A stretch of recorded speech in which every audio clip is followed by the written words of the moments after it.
The West has been countering disinformation efforts mostly coming from authoritarian regimes already for years. Can you shed some light on the origins and motives behind Russian and Chinese disinformation campaigns? Okay, so first of all, we need to understand that West and the authoritarian regimes are in the information warfare. So they have Chinese and China and Russia are having bottom line global goal to undermine the West. It's not new thing. They were cooperating before.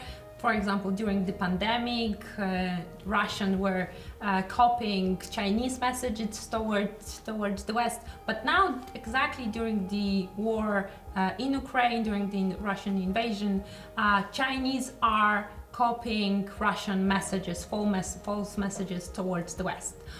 So they have one bottom line that they cooperate with each other, but also they have their own goals.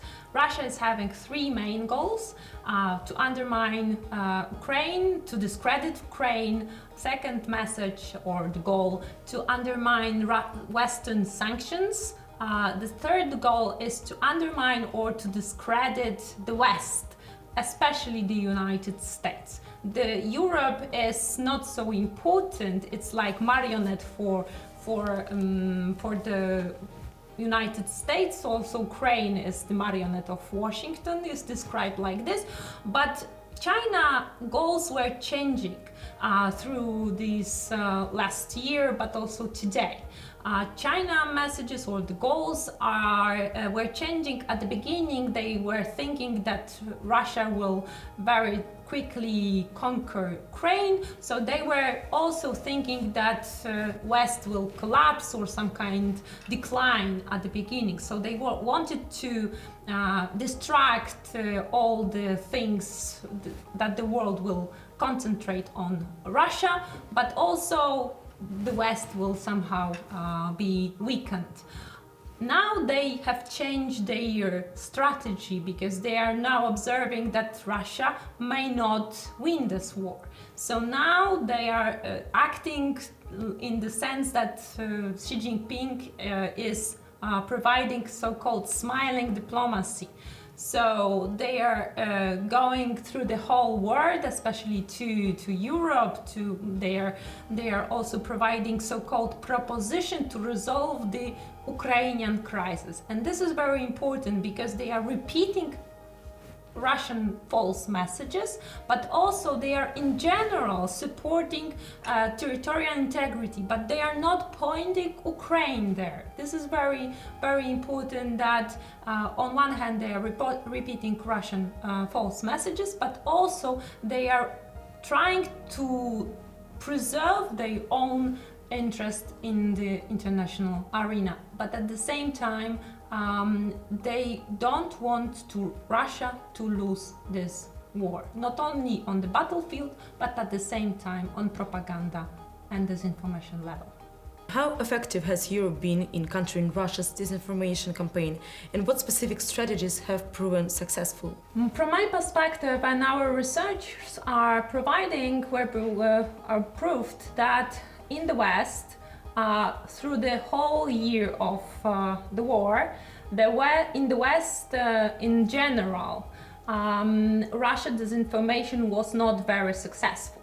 Opinion polls proved that in many cases, in general, I'm saying, that many people do not anymore believe in Russia propaganda. There were blocked RT and Sputnik media in European Union. It was helpful, but also people understood, fortunately, that Russia media and also politicians were just telling lies about what was going on in Ukraine. I'm not saying that the work has been done and we should be very happy and stop doing our job. Russia is still very active in Europe and in America too. At the same time, when we were researching cooperation between Russia and China, when Russia is losing the Western audience, China is coming in and is helping Russia to spread these messages about Ukrainian war. The examples of that is, for example, about nuclear threat, or in these peaceful talks, so-called peaceful talks, or going back to the peace in Ukraine.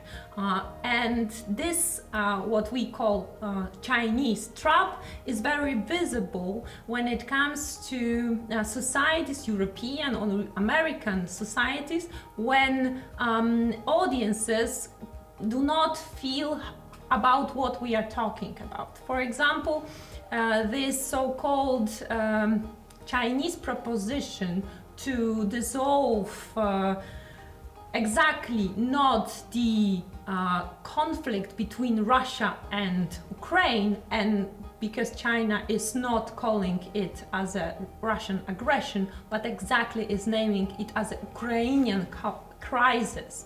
That's the meaning why we should be very aware that Chinese is supporting Russian propaganda about this conflict. But going into the details, this is a trap, Chinese trap, how China is supporting this Russian propaganda about this conflict. Because it is very difficult, for example, to Ukrainian government not to sit and talk about this proposition, and because everyone will blame Ukraine, why Ukraine doesn't want to talk about this so-called peaceful proposition, right? Mm-hmm. What areas require further attention in order to enhance resilience against disinformation efforts? Yes, this is the key point or key word, resilience. Societies need to be resilient, but also politicians need to be resilient, because very often politicians are using these messages internally, and from us as an audience, European, American audience, the Western audience should be aware that also internally we need to be prepared for that those messages, Chinese, Russians, others from outside, external actors, can be used internally. So it is very difficult today to be aware that we are but some subjects of disinformation propaganda, and each day we are in the middle of messages which can be false, and not only fake news, but also can have a purpose, right? Because disinformation needs to have a purpose of manipulation. So from our point of view, as a researcher, expert, are always the same message. Not only check the sources, because we are lazy and we know that people are lazy, but definitely do not share this information. And the bottom line from myself, no one wants to be manipulated, right? No, everyone wants to be free from other influences, not only external but also internal. Politicians are using us, everyone wants to somehow influence us. So just have a fit. Everyone should, from the bottom line, from the bottom heart, should be free of that kind of influence. So be resilient for yourself. This is my key message. Thank you very much. Thank you very much.